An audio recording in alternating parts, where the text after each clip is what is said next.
अस्सलाम वालेकुम। Doctor Hussain बशकोलाची YouTube channel से हम आपको हैदराबाद से सलाम अर्ज़ करते हैं। और कल क्योंकि एक बहुत ही अकीदत वाला शब रबीउल 12 रबीउल अव्वल है, तो ईद मिलादुन नबी जो है वो उसकी हम मुबारकबाद अपने पाकिस्तानी भाइयों को देते हैं और उम्मीद है कि इस भलारे महीने में आपकी कामयाबियां आपको ज़्यादा आएंगी। एमडी कैट के सिलसिले में हम हर रोज़ एक वीडियो अपलोड करते हैं। आप उस पर ज़रूर अपने कमेंट्स और व्यूज़ दें कि आया आपको इससे कितना जो है वो एक किस्म से रहनुमाई या गाइडेंस मिल रही है। और पर्टिकुलरली सिंध के जो बच्चे हैं, तकरीबन इस साल जो है वो पिछले साल की फ़िगर जो थी वो तकरीबन 45,000 की थी और इस टाइम तकरीबन 38,000 की फ़िगर डाउन जो है वो रिपोर्ट कर रहा है। इसका मतलब है कि trend of registration of PMDC जो है वो कम हो रहा है। इसी तरह पूरे पाकिस्तान में 1,88,000 के करीब पिछली मरतबा कन्फर्म पीएमडीसी की वेबसाइट पे थे और इस टाइम जो है वो 1,67,000। इसका मतलब है कि कम से कम 10 से 15,000 बच्चे जो हैं वो कम इसमें बैठ रहे हैं। और हमें अभी नम्स की जो टेस्ट हुई है उसकी शिकायतों का एक पूरा सिलसिला चल रहा है और आगा खान की टेस्ट भी जो है वो 20 जुलाई के करीब हुई है, उसका भी अभी तक कोई रिज़ल्ट का हमें पता नहीं है कि कितने बच्चे। नॉर्मली 8 से 10,000 बैठते हैं और 11-12 मुल्कों में वो टेस्ट होती है 100 सीटों के लिए। ये भी एक बहुत बड़ी एक्सरसाइज जो होती है। तो हम बच्चों के लिए जो है, क्योंकि अभी सिर्फ 6 दिन और रह गए हैं, तो 4-5 चीज़ें बताने के बाद कुछ हम स्टैंडर्डाइज टेस्ट की भी बात करेंगे। उसके लिए पाकिस्तान में जो है national university of modern languages Islamabad ने जो है वो एक रिसर्च की है और रिसर्च गेट पे वो छपी भी है। उसके मुताबिक जो है वो जब उनसे पूछा गया कि ये साल में सिर्फ एक मरतबा होनी चाहिए या ये इंटरवल में होनी चाहिए, तो जो स्केल उनके पास था 5 का, तो उसमें से तकरीबन 4 के स्केल पे यानी वेरी हाई जो है वो रिस्पांस था कि ये इंटरवल में होनी चाहिए, ये साल में एक मरतबा नहीं होनी चाहिए। इसका मतलब है कि इसको मुख्तलिफ क्वार्टरली करनी चाहिए या कम से कम 6 मंथ करनी चाहिए। ये रिसर्च जो है वो बता रही है और पीएमडीसी और उसको ये सोचना चाहिए, ना कि कोई आगा खान टेस्ट कर रही है, कोई नम्स कर रही है, कोई पीएमडीसी कर रही है, कोई दूसरी यूनिवर्सिटियां कर रही हैं।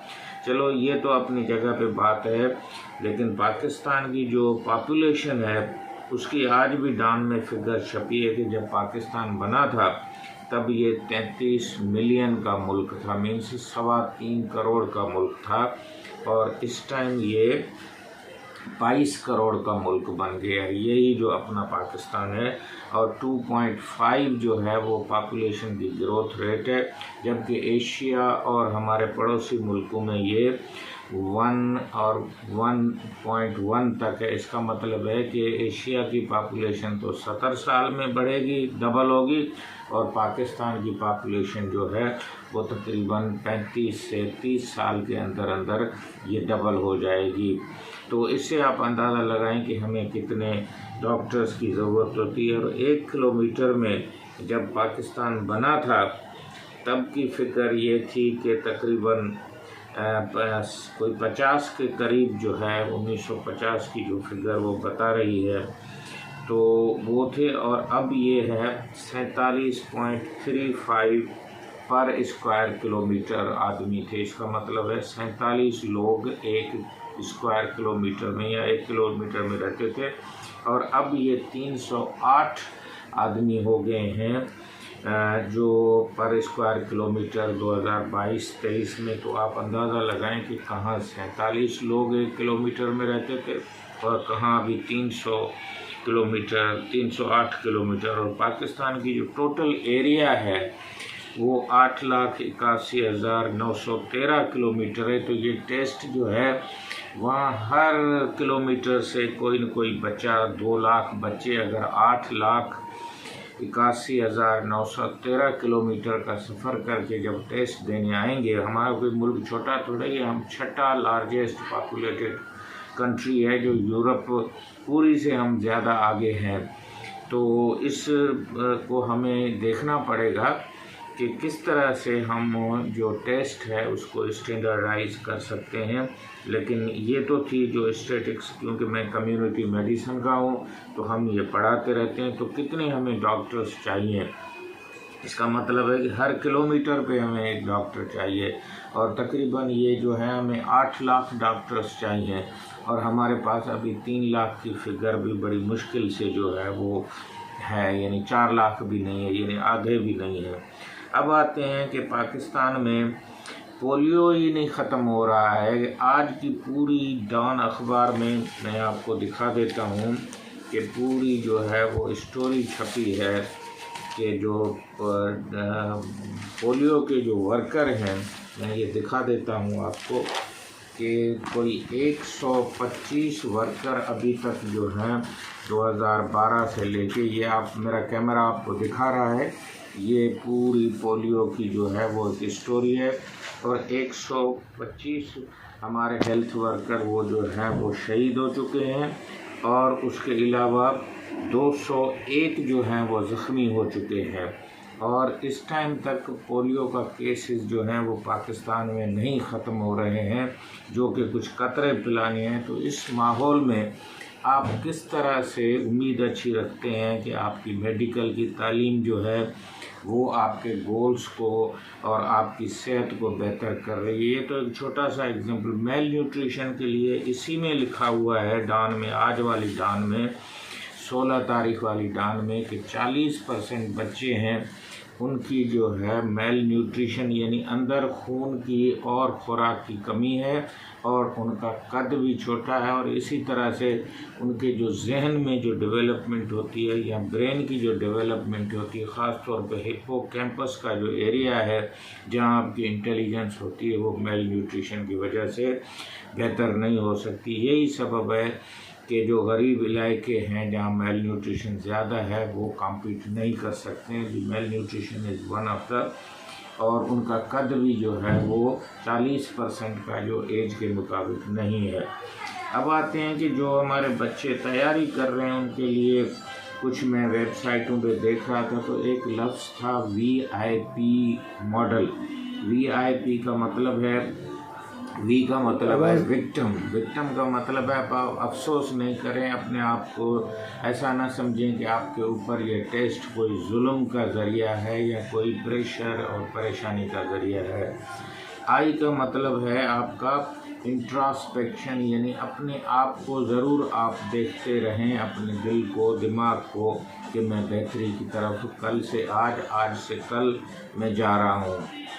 दूसरी चीज़ है वो है P जो है वो प्रोक्रेस्टिनेशन है। इसका मतलब जिसको हम आलस बोलते हैं या सुस्ती बोलते हैं, ये कभी भी आप ना करें किसी भी काम में, चाहे वो टेस्ट हो, चाहे आपकी तैयारी हो। तो आप, ये तो हो गया कि VIP मॉडल। दूसरा जो है वो मैं बता रहा था कि ABCD के जो ऑप्शन आपके पास आएंगे, आप इसको भी MD-CAT पे अप्लाई कर सकते हैं तैयारी में, ना कि उस एक MCQ में। A का मतलब है अफर्मेशन, आपको जो है वो शुक्रगुजारी में रहना चाहिए कि अल्लाह ताला ने आपको सेहत तंदुरुस्ती दी, आप MD-CAT की तैयारी कर रहे हैं, इल्म की तैयारी कर रहे हैं। B जो है आपका बेस्ट और बिलीफ सिस्टम को कहता है, आप बेस्ट पे जाएं और बिलीफ को बेहतर करें। C आपका कॉन्फिडेंस है, उस मॉरल है, उसको आप करें। D आपका डायरेक्शन और डिसीजन है, उसमें वेवरिंग ना करें। और फिर पोमोडोरो टेक्निक है कि आप 20 मिनट पढ़ें, 5-10 मिनट आप रेस्ट करें। इसके बाद जो है वो आप अपनी स्लीप पूरी करें, और इस 6-7 दिन में कोई ऐसी चीज़ ना खाएं ताकि आपकी सेहत जो है वो बिगड़े। और आप अपने घर के खाने को तरजीह दें, स्लीप को तरजीह दें। और वो जो पुराना कहावत वाली बात मैं रिपीट कर रहा हूँ कि उस दिन आप दही और शक्कर का नाश्ता ज़रूर करें, उससे आपको प्रोबायोटिक भी मिलेगा और उसके साथ साथ आपको एनर्जी भी मिलेगी, प्रोटीन भी मिलेगा और आपकी जो है वो एनर्जी और परफॉर्मेंस जो है वो बेहतर होगी। अब आ जाते हैं कि पाकिस्तान में स्टैंडर्ड टेस्ट के जो नुकसानात हैं वो रिसर्च गेट में जो है नमल यूनिवर्सिटी ने जो स्टडी की है वो 400 लोगों से जब पूछा गया तो उन लोगों ने जो है वो ख़ास तौर पे एक तो जो कल्चरल बैकवर्ड हैं, सोशो इकोनॉमिक बैकवर्ड हैं, एथनिकली बैकवर्ड हैं, दूर दराज इलाकों में रहते हैं, उनको ये टेस्ट जो है वो फ़ायदे के बजाय नुकसान देती है।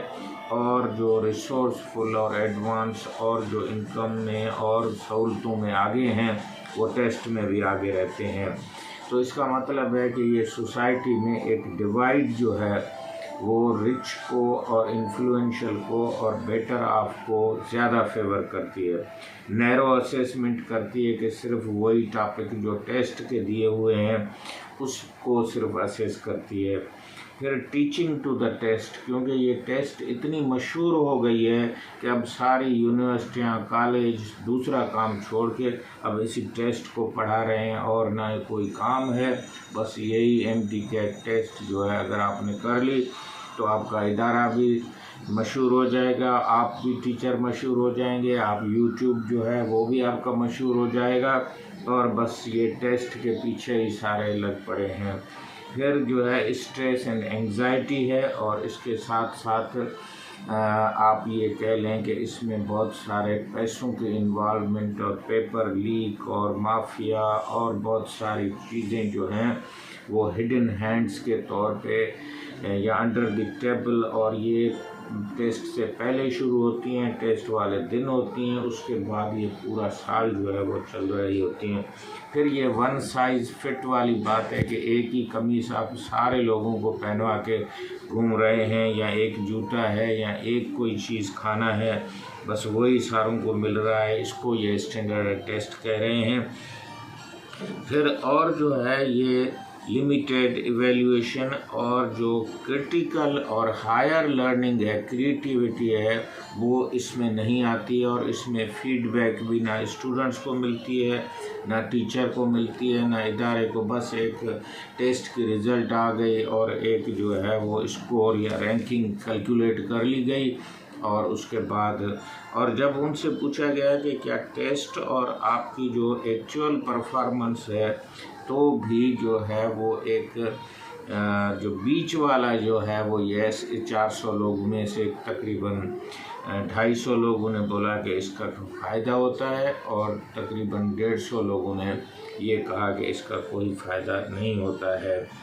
तो अब सिर्फ ये है कि ये कहाँ से ये टेस्टें आई थी, ये 19वीं सदी में ये American college association of college American जिसको ACT टेस्ट कहते हैं, अमेरिकन कॉलेज टेस्ट और स्कॉलस्टिक एडमिशन टेस्ट, ये वेस्टर्न कल्चर हमने अडॉप्ट किया है। हमें अपने हिसाब से इसको पूरे नेशनल लेवल पे करने की ज़रूरत नहीं है और वो लोग तो कंप्यूटर पे और साल में पता नहीं कितनी मरतबा ये टेस्टें कराते हैं। हम तो पुलिस ग्राउंड में टेस्टें करा रहे हैं, हम जो है इंजीनियरिंग यूनिवर्सिटीज़ में टेस्टें करा रहे हैं, हम जो है स्टेडियम्स में टेस्टें करा रहे हैं। तो ये कौन सी जहाँ एक कंट्रोल एटमॉस्फेयर या स्टैंडर्ड एटमॉस्फेयर है जो हर जगह पे एक जैसा होगा। तो मेरी गुजारिश होगी कि आजकल जब आपको आर्टिफिशियल इंटेलिजेंस और उसके अलावा नेट की सहूलत है, बैंकिंग जो है वो नेट पे चल रही है, आपकी सारी जो यूनिवर्सिटियों की अटेंडेंस है वो जो है वो आपकी मशीनें कर रही हैं, तो ये टेस्ट भी आप जो है वो लोकल लेवल पे जो PMDC के कॉलेज रिकॉग्नाइज हैं, यूनिवर्सिटीज रिकॉग्नाइज हैं, उनको दें। और सीटें जो हैं वो आपने 17 से 20 हज़ार पाकिस्तान के 22 करोड़ लोगों के लिए, इसका मतलब ये हुआ कि आपके जो मुल्क में डॉक्टर्स की जो सीटें हैं वो आपको बढ़ानी पड़ेंगी और तकरीबन इसको डबल करना पड़ेगा। और सिंध में पिछले साल भी सीटें नहीं बढ़ाई गई थी और कुछ सीटों के नाम अपने 250-300 जो हैं वो सीटें स्पेशल लॉक्ड सीट रखा है। ये जनाब हम फाटा के लोगों के लिए है, ये बलूचिस्तान के लोगों के लिए। मैं खुद कह रहा हूँ कि जब पोलियो वर्कर जो हैं वो सिंध में भी मर रहे हैं, पंजाब में भी मर रहे हैं, जब बलूचिस्तान में KPK में मर रहे हैं, यहाँ की ख़वातीन जो हैं वो उनको असाल्ट किया जा रहा है, जिनसी हिरासा किया जा रहा है। जो डाकू कल्चर है वो दरियाए सिंध के दोनों तरफ पूरे सिंध में जो है वो बैठा हुआ है। फ्लड्स हैं, फेमिन्स हैं, उसके अलावा यहाँ पे जो हैवी रेन्स या टॉरेंशियल रेन्स हैं। तो इन सारे चीज़ों को आप देख के एक स्टैंडर्ड जहन में बैठ के, जो इस्लामाबाद, कराची या लाहौर को जहन में रख के आप पूरे पाकिस्तान में नाफिज नहीं करें। आप लोकल लेवल पे जिस तरह 1988 से पहले ये थी, और मैं तो कहता हूँ कि जो बोर्ड की रिज़ल्ट थी उसको ये टेस्ट नुकसान पहुंचा रही है, हमारे एजुकेशनल सिस्टम को पहुंचा रही है। और हर बच्चे से तकरीबन 8,000 के करीब पैसे लिए जा रहे हैं। अब 3 घंटे की टेस्ट के लिए आप अगर 8,000 रुपये लेते हो तो इसका मतलब है कि 14-15 बच्चों को से आप 1 लाख रुपया ले रहे हो, और 2 लाख लोगों के लिए अगर आप इसको मल्टीप्लाई करें तो ये तकरीबन कोई 40 करोड़ रुपए से भी ज़्यादा हो जाते हैं या आधा अरब हो जाते हैं। तो इतना ख़र्चा करने की आपको क्या ज़रूरत है? और उसके बाद सिर्फ 2 लाख में से आप 20,000 ज़्यादा से ज़्यादा बच्चे लेंगे, और वो भी वही होंगे जो बड़े बड़े इदारों से, बड़ी बड़ी तैयारी से और फाइनेंशियली स्ट्रांग होंगे, और उनकी जो सराउंडिंग होगी वहाँ पे ये टेस्ट के इदारे, टेस्ट के मरकज़ ये सारे होंगे। हमारे जो मीरपुर ख़ास पूरा एक डिवीज़न है उसमें 3 करोड़ लोग हैं, उनके लिए कोई सेंटर नहीं। तो मैं मुतालबा करूँगा मीरपुर ख़ास मेडिकल कॉलेज को इस साल सिंध गवर्नमेंट ऑपरेशनलाइज करके मीरपुर ख़ास में MD कैट का टेस्ट सेंटर लगाया जाए। डॉक्टर हुसैन बशकोला की यूट्यूब चैनल से हम आपको जो है वो नई नई मालूमात देंगे, और स्टैंडर्डाइज टेस्ट का पाकिस्तान को फ़ायदे के बजाय नुकसान हो रहा है। गरीब गरीब हो रहा है, बैकवर्ड हो रहा है। सिर्फ जो इन्फ्लुएंशियल और जो हायर क्लास है उसको ये स्टैंडर्डाइज टेस्ट सूट करता है। इसी तरह से ये अगर सिलसिला रहा तो ना हम पोलियो ख़त्म करेंगे। हमारे पोलियो वर्कर जो हैं 125, ये भी कौन थे? ये भी सारे गरीब लोग थे, उसमें एक हमारे डॉक्टर भी शामिल हैं। खुदा हाफिज़।